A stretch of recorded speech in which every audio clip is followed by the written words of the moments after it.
Assalamualaikum warahmatullahi wabarakatuh. Halo sahabat Budiman, salam sejahtera untuk kita semua.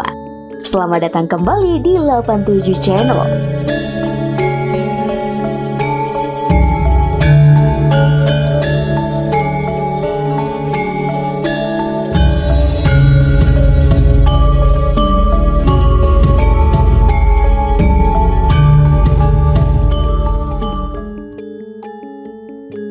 Gajah Mada adalah tokoh besar bukan hanya dalam sejarah Majapahit tetapi juga bagi Nusantara.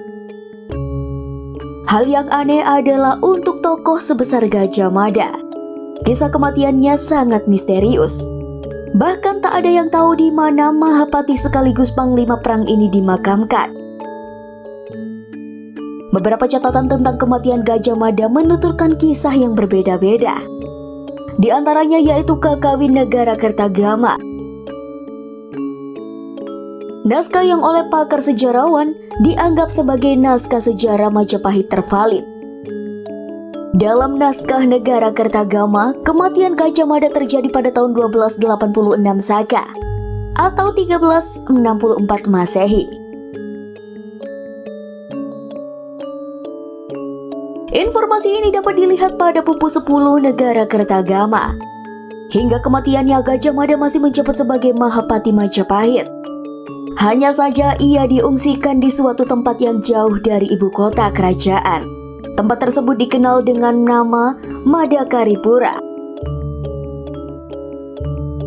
Dijauhkannya Gajah Mada dari ibu kota kerajaan Majapahit menurut beberapa sejarawan dikarenakan Gajah Mada terlibat dalam perang Bubat yang menewaskan Raja Sunda beserta rombongan yang berniat mengawinkan Citara Semi atau Dyah Pitaloka dengan Hayam Wuruk.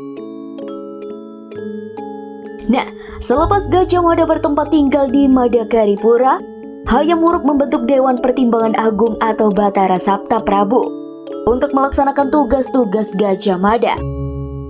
Anggotanya terdiri dari para keluarga raja yang kompeten dalam pemerintahan. Para keluarga raja tersebut kemudian memilih Empu Tandi, Empu Nalapati Dami, Empu Singa, dan beberapa orang lain untuk menjalankan roda pemerintahan yang semula hanya dikepalai oleh Gajah Mada. Negara Kertagama menyebutkan bahwa pada tahun 1285 Saka, Hayam Wuruk ke Candi Makam Simping. Selepas pulang, Hayam Wuruk mendapat kabar Gajah Mada sakit keras di Madakaripura. Sehingga akhirnya pada 1286 Saka, Gajah Mada pun kemudian wafat. Adapun tempat pemakamannya sampai sekarang tetap menjadi misteri. Demikian sedikit pembahasan tentang kematian Gajah Mada menurut versi naskah Negara Kertagama. Semoga bermanfaat dan nantikan video kami selanjutnya ya. Wassalamualaikum warahmatullahi wabarakatuh.